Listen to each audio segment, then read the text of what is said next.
everyone, and welcome back. My name's Sonia from Celestial Astrology, and with me I have my good friend Mandi from Astrological Astrology. So hi Mandi, how are you? Good. How are you? Good, thanks.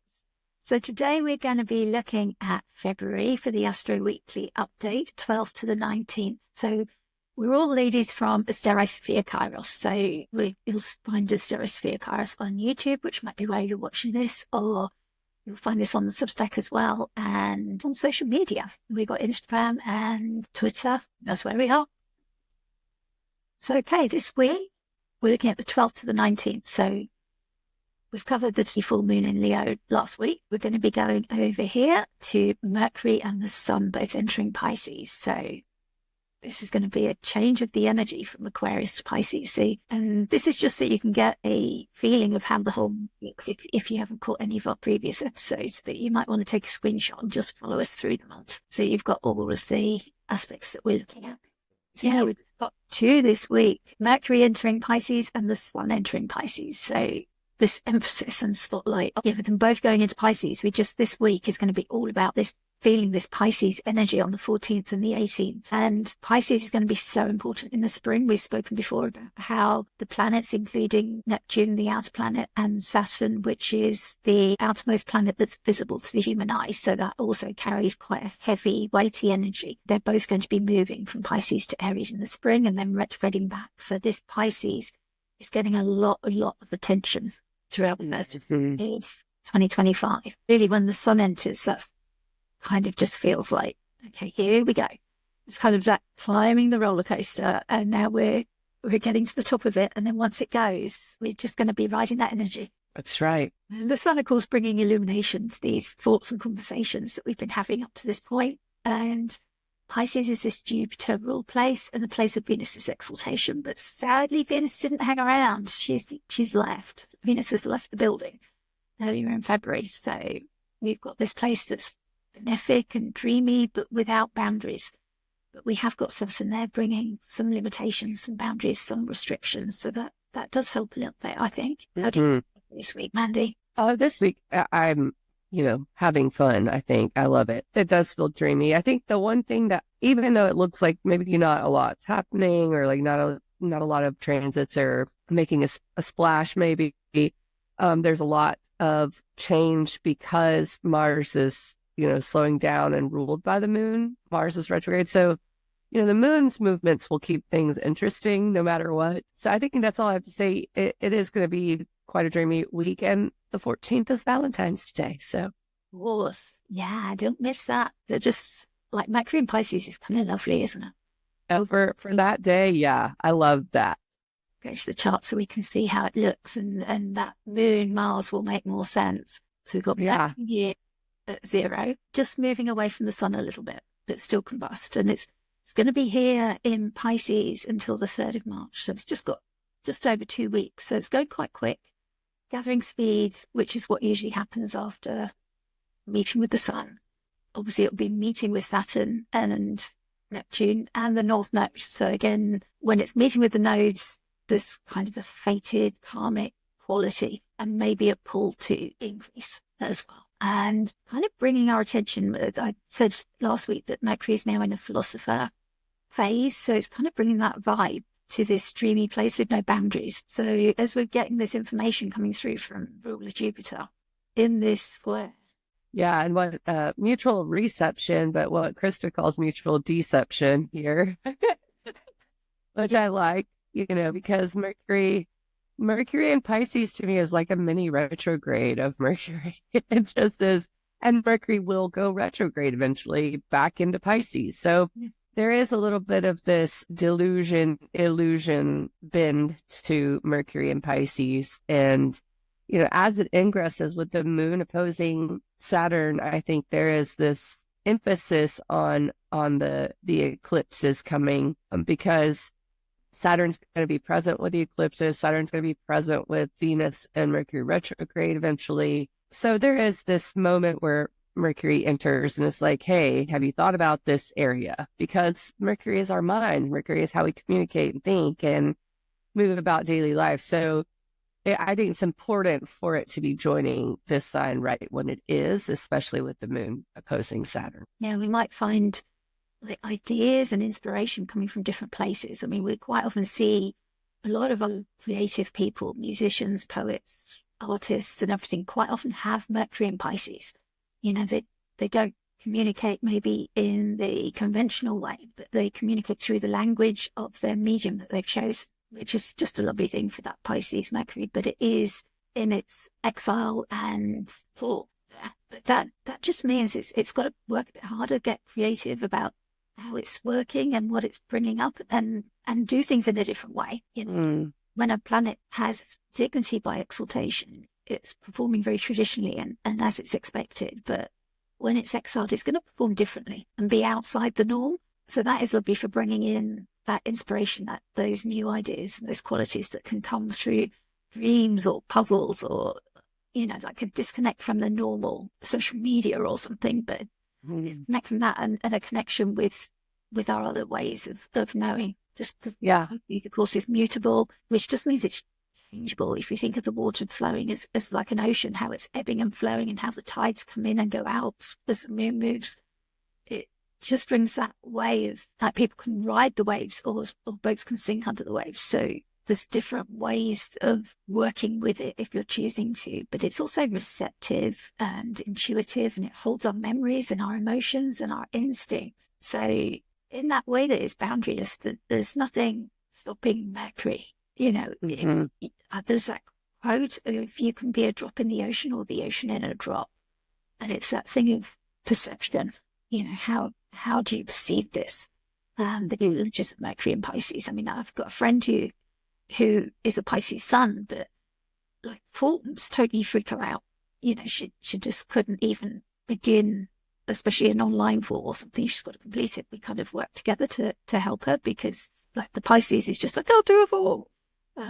Yeah, it really is. You get lost. And I think after the trine of Mercury to Jupiter by sign for so long, that this might be a welcome disconnection from maybe the information overload. And there has been a lot of that, I think, especially with Mercury's transit through Aquarius. So Jupiter is direct. Maybe we are able to get to the truth quicker, almost like I know exactly what site to go search for something, so that way I can go back to my meditation.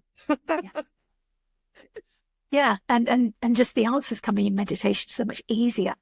You know, if you set an intention to meditate on something, or, you know, and I've done that so many times, especially if I'm stuck with something and I'm looking for inspiration, and it's just, okay, I'll just ask, can I have help with this? And you go and meditate, and then the answer is just bang, straight there. And it is quite amazing how that can work. And you got the answer, and off you go again. And it just brings that ease of that information coming through like that, especially with Mercury and Jupiter connected in that way. Yeah. With Mercury moving towards Jupiter. Yeah, and here in the central U.S., that some in central U.S. time, that happens at 6 a.m. So we get it first thing in the morning here. And if you see the times on the screen, the central U.S. will always be about 6 hours before this, and that's just a good marker if you're looking at times. But I do find it funny sometimes that London will have 6 hours of that day, and we get to just wake up here with Mercury and Pisces, you know. So I do think about that, because sometimes whenever there's an ingress early in the morning into Pisces, whether it be the moon, anything, or a transit, it's hard for me to wake up. So I pay attention to when the Pisces ingresses happen. So that morning you may want to set a couple extra alarms if you're enjoying your dreams a lot. It is because Mercury's in Pisces at 6 a.m. So yeah, it's that feeling of, I just want to stay with this dream and find out what happens. It's so, and that they might have been strong. There's so much in Pisces right now anyway, and might have been pretty strong and dreamy, and I enjoyed that. So that'll be something to look forward to with Mercury moving in Pisces. It shows how quickly Mercury moves as well, because we had that long time of opposition where Mercury was in Sagittarius, where it retrograded opposite Jupiter. It just went on, didn't it, over through December and January.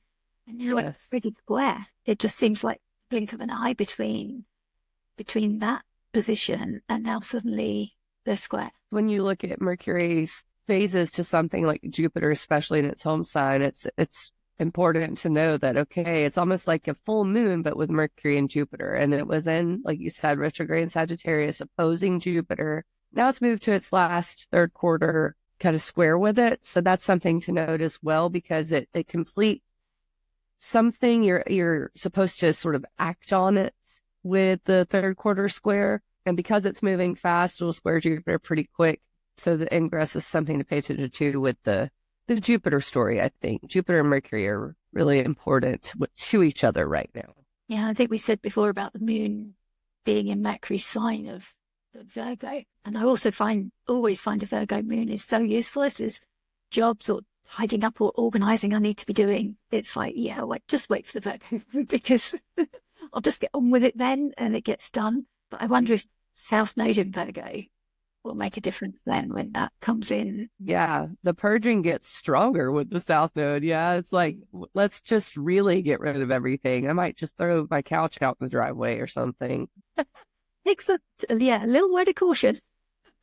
Little word of caution, that's for sure. But yeah, I do love that the moon is sextile Mars here as well. I know a lot of people call that aspect because Mars is trying to Saturn.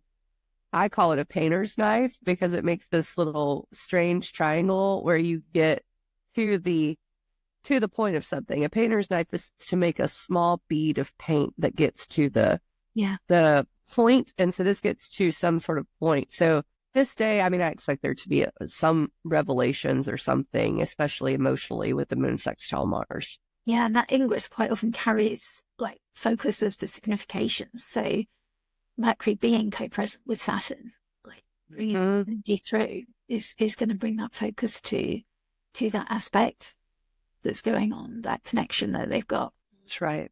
The moon ruling Mars and then Saturn there in Jupiter's sign.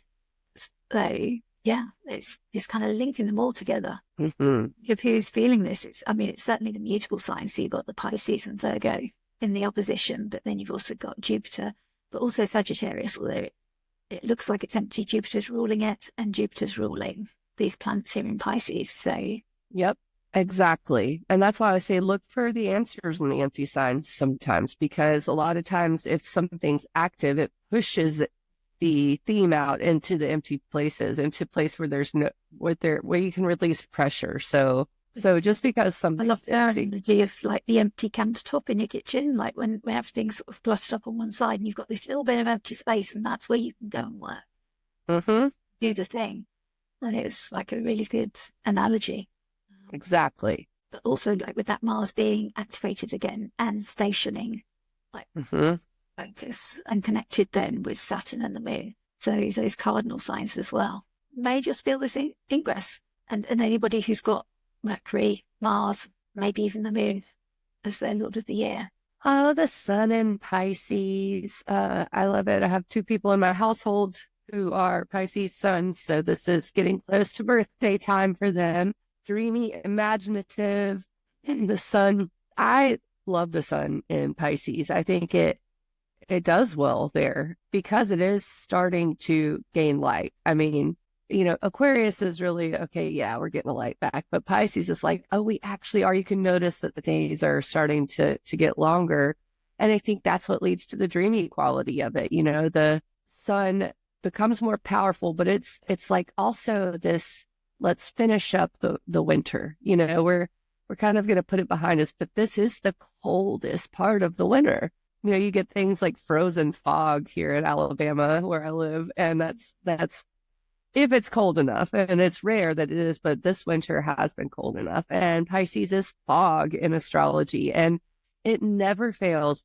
If there is a Piscean moment where I live, it is foggy and gray, and it's just so perfect. It's always just right there. So yeah, I mean, this is a time to go into that spiritual place in yourself, especially before the spring, before we get started, before the eclipses. This is the moment to kind of, I guess, disconnect, but with a purpose. We're not disconnecting to float away. This is disconnecting to get ready, So meditation, imagination, delusion, illusion, always, caution with that. But I don't know. I don't think there's too much else to say about it except for to try to stay grounded. Luckily, Saturn's there. I think that helps a little bit. But Jupiter is the ruler. And I think that's part of the reason I love a Pisces sun time, because, you get to have Jupiter, the benefic, as the ruler of the sun. So Jupiter's ruling a lot right now. And I think really the major focus, because the sun goes into Pisces every year, the major focus to me is that there's so much. There is the sun, Mercury, Saturn, the North Node, Neptune. You just rattle them off. And eventually Venus will be back there. So lots and lots of focus on Pisces. If you're a water sign, I think specifically with Mars and Cancer and all of this Pisces pile up, and even the moon in Scorpio this day is important for water signs in general. And at this point, with the sun ingressing Pisces, we have the full width of Pisces activated, because Neptune is at the 28th degree. There's only 1 degree of Pisces that we haven't really explored with Neptune coming up, So I think if you're a mutable sign as well, obviously, Gemini, Virgo, Sagittarius, and Pisces also, this will be big for you. So water signs and mutable signs, pay attention. Because that's kind of like a whole sign grand trine, isn't it? You've got the trine to Saturn, but the moon's making a trine there. Yeah. In the sun and Mercury, like exact, but in terms of whole sign, it's like this beautiful little grand trine. Yeah, and the moon will complete it as it moves through Scorpio. Yeah. It will be pinging every single thing here. So luckily we have made it, past the full moon, and we're starting to get into third quarter square territory. But this is just before that, so you can enjoy this date a little bit, I think. And there's no major squares really, except, Venus is whole sign square to Mars, but that doesn't seem super significant to me, considering it won't make the exact square. So except for, I guess, Jupiter to Pisces, Mercury's coming into a little bit of a square with that later on. Yeah, but there's still at the moment whole sign squares that we're looking at, which are sort of realize they're not as intense as a degree-based square. And I don't know why, but Pisces to Gemini squares to me are almost laughable. It's like you can get some really hard squares in astrology, but these are more like, they're more existential. They're more, maybe confusing, but they're also almost fun, like circusy type squares. So yeah, get ready for the carnival incoming. Yeah, Gemini just has that trickster element of Mercury, because in Virgo it gets a bit more serious, but it feels the inequality for Mercury in Gemini just feels that bit more fun and light. What it's going to do. It does. And of course, go ahead. Sorry, I was just going to say Pisces being ruled by both benefics as well, to have all the signs there. They've both got the benefics. You've got Venus and Jupiter ruling. So you just got, there's nothing not to like. Yep. And, this is starting to get into Mardi Gras season. So I guess the carnival is a good example of that. And it does definitely seem like there can be some fun had with this. And I know that there are some things coming up that may not be like traditionally fun with the astrology, but this moment is like, okay, I think we're in a little bit of a fun time between the Mercury and Sun ingress and the Pisces. Yeah, there's always a clear up after the party, isn't there? But oh yeah, and I think we will have it when Mercury meets Saturn. Yeah. But for now, enjoy the party. And I was just sort of reminded, like the sun and everything it represents when it goes into Pisces, like the clarity and the light spirit and achievement and mastery and ideals. And sometimes it prefers like that fiery place, because obviously it's Leo, which is a fire sign. So in this water, you think of like water can put fire out. So we've got to reach to find that fire. And again, with the sun, it's peregrine here, which means it's not got essential dignity, but it's not also losing dignity. So it can look to Jupiter and Venus and help them, but also get support from them. So that Jupiter in Gemini and what Mercury's doing, of course, Mercury's so close to the sun, it just feels like they're all on the same page to some degree. Mm. Venus being the bound ruler of that ingress as well just feels nice. It does. It really does. She's providing the resources from Aries, so she's got that fighting spirit. And of course, the sun is fighting that battle against the dark. That last battle in terms of Aries is the return to the light, but in Pisces we lose it. So she's already bringing that female warrior energy in that she's getting from Mars. Yeah, and applying to, even though it won't exactly sextile Jupiter, Venus is pretty close to a sextile with Jupiter. So that makes me feel like there is some support there. Each benefic is in a place where they can see each other, and I like that. Yeah, I mean, this stellium as well is in this whole sign sextile with Uranus. So we're back to Venus's sign, but the awakening, disrupting, change-making energy of Uranus as well coming in. Change being afoot. Uranus seems to be triggered a lot by these ingresses that we're looking at. It's true. So that concludes our week, and we will be back. Next week, we'll be looking at the 19th to the 26th of February. So I've been Sonia from Celestial Astrology, and with me, Mandi Rae from Ecstatic Astrology, and we are both members of the collective AsteriSofiaKairos. So do find us. And if you've enjoyed this content, please do engage with us. It really helps us to know how it's landing for you, and also how you're experiencing any of these transits. If you've got stories to tell, that really helps us as well to share.